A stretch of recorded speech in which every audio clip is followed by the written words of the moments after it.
క్రీస్తునందు ప్రియమైన వాళ్ళారా, శుభాలు. ఎలా ఉన్నారు? బాగున్నారా? నిన్నటి దినము ఎలా గడిచింది? ప్రభువుకు మహిమకరంగా జీవించారా? జీవించినట్లయితే ఆయనకు స్తుతులు. లేని ఎడల ఆయన మనల్ని క్షమించునుగాక. నేటి దిన ధ్యానాంశము మార్కు సువార్త 11వ అధ్యాయము 17-18 వచనాలు. మార్కు సువార్త 11వ అధ్యాయము 17-18 వచనాలు. మరియు ఆయన బోధించుచు, నా మందిరము సమస్తమైన అన్యజనులకు ప్రార్థనా మందిరం అనబడును అని వ్రాయబడలేదా? అయితే మీరు దానిని దొంగల గృహగా చేసితిరనెను. శాస్త్రులను ప్రధాన యాజకులు నా మాట విని జనసమూహమంతయు ఆయన బోధకు బహుగా ఆశ్చర్యపడుట చూచి ఆయనకు భయపడి ఆయనను ఎలాగూ సంహరించుదమని సమయము చూచుచుంటిరి. దేవుని వాక్యాన్ని మన వినికిలో దీవించి ఆశీర్వదించను గాక. చదవబడిన లేఖన భాగాన్ని పరిశీలన చేసుకుంటే, నిన్నటి దినాన మనం మాట్లాడుకున్నాం.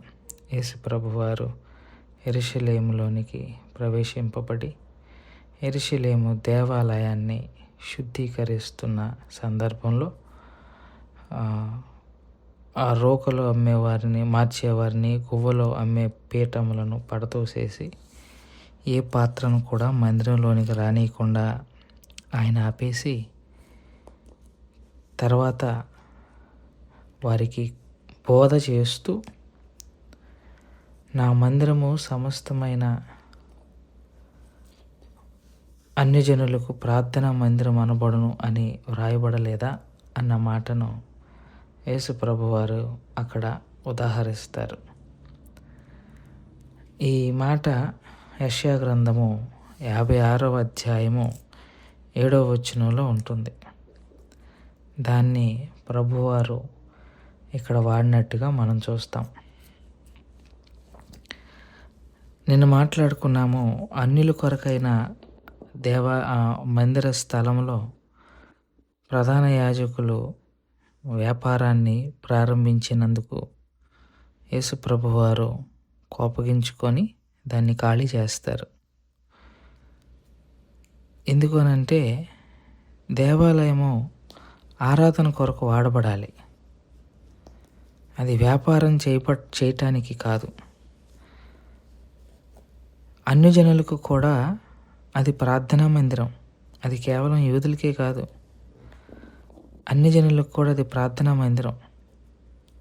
మీరు రాజుల మొదటి గ్రంథము 8వ అధ్యాయం చూస్తే, దావీదు మందిరం కట్టి దేవునికి ప్రతిష్ఠ చేస్తూ అన్యజనుల విషయమై కూడా ప్రార్థన చేస్తాడు. వారు వచ్చి కూడా నీ సన్నిధిలో ప్రార్థన చేసినప్పుడు వారి మొర నువ్వు ఆలకించు, తద్వారా వారి దేశస్తులు కూడా నిన్ను తెలుసుకోవటానికి అవకాశం ఉంటుందని వారి కొరకు ఒక స్థలాన్ని, అలాగే దేవుని సన్నిధిలో మనవి చేస్తాడు సొలొమోను. అలాంటిది అన్యుల కొరకైన, దేవుణ్ణి తెలుసుకోవటానికి వచ్చే అన్యుల కొరకై కట్టబడిన ప్రార్థనా స్థలమును ఆ శాస్త్రులు, పరిచయులు వ్యాపార స్థలముగా మార్చేసి అన్యులకు ఆటంకకరంగా ఉండటం యేసయ్యకి నచ్చల. అందుకే వెంటనే దాన్ని శుద్ధీకరణ చేసే ప్రయత్నం చేసి అంటున్నారు, యెషయా గ్రంథంలో ఉంది కదా, మీకు తెలీదా ఇది సమస్త అన్యజనులకు ప్రార్థనా మందిరం అని మళ్ళీ ఇర్మియా గ్రంథంలో ఉన్న మాటను కూడా యేసు ప్రభువారు ఉదాహరిస్తారు. ఇర్మియా గ్రంథం 7వ అధ్యాయం 11వ వచనంలో దొంగల గుహగా మార్చారా అన్నదాన్ని కూడా వాడతారు. అది ఇర్మియా గ్రంథం 7వ అధ్యాయం 11వ వచనంలో ఉంటుంది. ఆ మాటను ఇక్కడ యేసు ప్రభువారు ఉదాహరిస్తారు. అంటే అన్యజనుల కొరకైన మందిరాన్ని, లేదా అన్యజనుల కొరకై ప్రార్థనా మందిరాన్ని, ఆరాధనా మందిరాన్ని, విజ్ఞాపన మందిరాన్ని దొంగల గుహగా వ్యాపార కేంద్రంగా మార్చటాన్ని ప్రభు జీర్ణించుకోలేకపోయారు. మందిరం యొక్క వ్యవస్థను అవహేళన చేస్తూ ఇవాళ చాలామంది క్రైస్తవులు దైవజనులని పేరు పెట్టుకున్న వాళ్ళం కూడా మందిర వ్యవస్థను వ్యాపార కేంద్రంగా మార్చేశాం. Church is no more a worship centre. Church is now have become a trade centre. వ్యాపార లావాదేవీలు చేసుకునే కేంద్రంగా మారిపోయింది. Church been transformed to a trade centre from being a worship centre.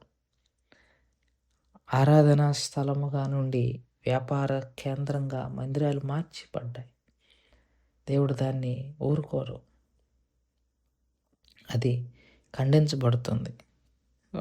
యేసు ప్రభు వారు కూడా అట్లాగే వారిని ఖండించగానే అక్కడ ఉన్న శాస్త్రులు, పరిసయ్యులు ఏమనలేకపోయారు. యేసు ఆ మాట అనేసరికి నోట్లో నుంచి వారికి మాట రాలేదు. కారణం ఏంటంటే ఏం మాట్లాడినా అక్కడ జనసమూహం విస్తారంగా ఉన్నారు. అప్పటికే యెరూషలేము జయప్రవేశం చేసి 2 రోజులు కూడా కాలేదు. వెంటనే మనం ఏదన్నా యాక్షన్ తీసుకుంటే అది మనకు తిరుగుబాటుగా మారుతుంది అని వారు ఆలోచన చేసి సమయం కోసం ఎదురు చూస్తున్నారు. ఏదో ఒక సమయంలో అతన్ని చంపేద్దాం అన్నట్టుగా వారు ప్రయత్నాలు చేస్తున్నట్టుగా మనం చూస్తాం. చూడండి, యేసు ప్రభు వారిని చంపటానికి గల కారణాలు ఏమి లేవు. ఒకటే ఒక కారణం, వారి వ్యాపారానికి,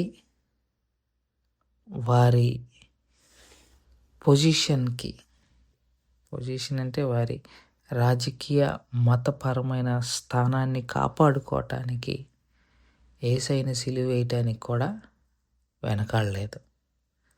చూడండి, డబ్బు, పదవి ఎంత భయంకరమైందో, ఎంత దారుణమైందో, వాటితో చాలా జాగ్రత్తగా ఉండాలి. దేవుణ్ణే శిక్షించగలదు, దేవుణ్ణే సిలువ వేయగలదు. అంత బలమైన వ్యామోహాలు మనం కలిగి ఉండకూడదు. ఆ మత పెద్దలు తమ మత ఉనికిని కాపాడుకోవటానికి, మతంలో తమకున్న ఆ స్థానాన్ని కాపాడుకోవటానికి లోకరక్షకుడిని చంపేద్దామన్న ఆలోచన చేశారంటే ఎంత దౌర్భాగ్య స్థితిలో ఉన్నారు. మీరు అనొచ్చు, అదేంటి పాస్టర్ గారు, మరి వారు అట్లా చేయటం దేవుడి యొక్క సంకల్పమే కదా అని మీరు అనొచ్చు. నేనేమంటానంటే, వారు కీడు కొరకే ఆలోచన చేశారు. దేవుని సంకల్పంలో ఉన్నా, బట్ వారి హృదయాలు, వారి తలంపులు చెడ్డవే. వారి కీడును దేవుడు మేలుగా మార్చుకున్నారు. జ్ఞాపకం ఉందా? యోసేపు తన అన్నలు, మీరు నాకు కీడు తలంచారు, దేవుడు దాన్ని మేలుకే మార్చాడని వాళ్ళు దేవుని ప్రణాళికలో ఉన్నారే కాదంటం లేదు. కానీ ప్రణాళికలో ఉన్నంత మాత్రాన వారి బుద్ధులు అవి వాళ్ళు సొంతవే కదా. అలాంటి బుద్ధి దేవుడు ఇవ్వలేదు కదా.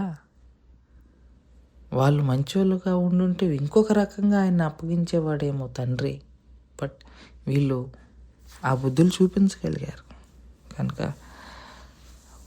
డబ్బు, హోదా రెండు ప్రమాదమే. దేవుణ్ణి కూడా శిక్షించగలవు.